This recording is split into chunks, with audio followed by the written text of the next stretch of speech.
इतने प्यारे इंसान हो, तुम उन ऋषियों की संतान हो जिन्होंने, ध्रुव को भी मैं ऋषि ही मानता हूं, और प्रहलाद को, राक्षस के घर पैदा होकर ठाकुर को बुला लिया। बाप राक्षस, मां राक्षसी, और ठाकुर आ गए द्वार पर। कैसे संभव हुआ ये? प्रहलाद को देखो, छोटा सा बच्चा, कैसे बुला लिया हरि को। अगर वो हरि को बुला सकते हैं तो उनके पास कौन सा ऐसा तीर था? उनसे क्यों नहीं सीखते? केवल समर्पण। छोटा सा बालक प्रहलाद, छोटा सा बालक ध्रुव।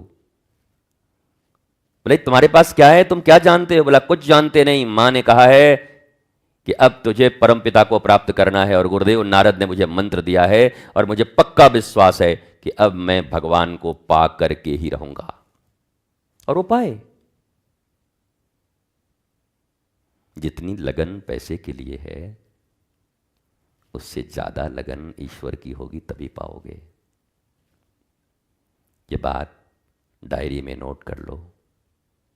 मरने के समय एक बार याद कर लेना कि वृंदावन गए थे, एक बाबा बैठ के बहुत डांटा था और कहा था जितनी लगन पैसे के लिए है, जितनी लगन अन्य चीजों के लिए है, उससे ज्यादा लगन जब ईश्वर के लिए होगा तो ईश्वर तुम्हें मिलेगा। जब वो देखेगा इसने मेरे तो गिरधर गोपाल दूसरो न कोई नहीं है मेरा, केवल एक शर्त है, एक शर्त, इसे पूर्ण करो। पर आप और हम मंदिर भी जाते हैं तो ईश्वर के लिए नहीं जाते। दुर्योधन कृष्ण के पास गया, सेना मांग ले आया। अर्जुन गए और कृष्ण मांग ले आए। महाभारत का युद्ध इस बात का प्रमाण है, जिसने कृष्ण से मांगा कोई न बचा, जिसने कृष्ण को मांग लिया किसी का बाल बांका न हुआ। ये बात तुम्हें समझ क्यों नहीं आती? तुम क्यों कृष्ण से मांगने पर पड़े हो? तुम क्यों नहीं कृष्ण को मांगते हो? क्या कभी ऐसा हुआ कि उन्हीं के मंदिर में खड़े होकर कहो प्रभु सिर्फ आप चाहिए मुझे? ठाकुर भी हजारों लाखों की भीड़ में बांके बिहारी भी चौंक जाएगा, अरे कौन है ये भाई, इतनी भीड़ लगी है यहां से वहां तक, यूं वहां कर रहे हैं लोग, इतने लोग, अरे ये कौन आया? जो पिछले 2 साल से मैं इंतजार कर रहा था, कोई ऐसा है? कोई नहीं मिलता। सबकी चाहत है। बोलते बोलते भी, ये बोल के भी मुंह से निकल ही जाता है, अब प्रभु आपके से न मांगू तो किससे मांगू, जरा देख लीजिएगा। ठाकुर जी कहते आ गए अपनी औकात पे। वो कितना भी कोई समझा के भेजे, फिर ही बोलते बोलते कहेगा पता नहीं फिर कब आएंगे। ठाकुर जी नौकरिया देख लीजिएगा, वो जो काम है उसका पूरा हो जाए, एक बार आपकी कृपा बस बस। ठाकुर जी इस समय हम कह नहीं रहे हैं, लेकिन मतलब मन का भाव, आप तो अंतर्यामी हैं, मतलब समझ रहे होंगे ना। ठाकुर जी बोल रहे हैं हम तो अंतर्यामी हैं, तुम्हारे बाप का भी हाल जानते हैं, तुम चिंता क्यों करते हो? पर क्या कभी विशुद्ध हृदय से कभी गुरु के द्वार पर गए और गुरु से कहे हे गुरुदेव मुझे कुछ नहीं चाहिए, केवल आपका प्रेम, आप मेरे हो। ये भाव कितने लोग प्रकट करते हैं इस पृथ्वी पर?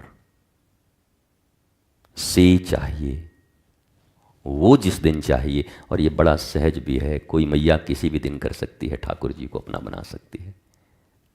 कोई भाई किसी भी दिन बना सकता है, क्योंकि ठाकुर जी को बात तो एक ही बार लगती है धक्क से, अच्छा ऐसा कह रहा है। और कहते कहते शायद तुम्हारा ऐसा हृदय भी बन जाए। मांगते मांगते मंगे बन गए हैं, और ये कहते कहते भक्त भी बन जाएंगे। सोचने से ही तो शुरुआत होती है। विचार, विचार ही मनुष्य को आज डिप्रेशन में डाला है, और विचार से ही मनुष्य हनुमान जी की तरह आनंदित होकर रह रहा है। तो ये विचार अंदर पैदा करो मेरे प्यारे बच्चों।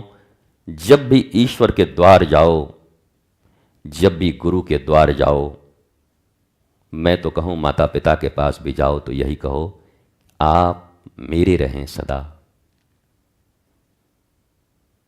सदा मेरा प्रेम आपके चरणों में बना रहे, बस इतना दे दो, ये मांग लो, इसमें वो मदद करेंगे तुम्हारी। नारद जी का किया ना, नारद जी अटक गए ठाकुर जी पे ही। एक दिन ठाकुर जी ने विश्व मोहिनी का स्वरूप बनाया, नारद जी बिना रख करके बोले अब तो हम विवाह करेंगे। ठाकुर जी बोले एक ही तो भगत था, दिन रात नारायण नारायण करता था, ये भी चला, अब पता नहीं फिर कब मिलेगा कि नहीं मिलेगा। तो ठाकुर जी ने बंदर का मुंह बना दिया, बेचारे का विवाह न हुआ। क्रोधित तो बहुत हुए नारद जी, तुमको हम बताएंगे, तुमने भक्ति का फल नहीं दिया, तुम बहुत बेकार आदमी हो, तुमको भी ऐसे ही रोना पड़ेगा एक दिन अपनी पत्नी के लिए। ठाकुर जी बोले हम तो ड्रामा कर लेंगे, लेकिन तू सचमुच का रोएगा, इसलिए तुझे नहीं देंगे। हम तो रामावतार में ड्रामा कर लेंगे, सीता जी के लिए थोड़ा रो लेंगे, पर तू फंस गया तो सचमुच रोएगा, नाक पकड़ पकड़ के रोएगा, इसलिए हम तो तेरा अमंगल नहीं होने देंगे। भगवान के होते भक्त, भक्त को अपने संतान की तरह प्रभु समझते हैं, कभी उसका अमंगल नहीं होने देते।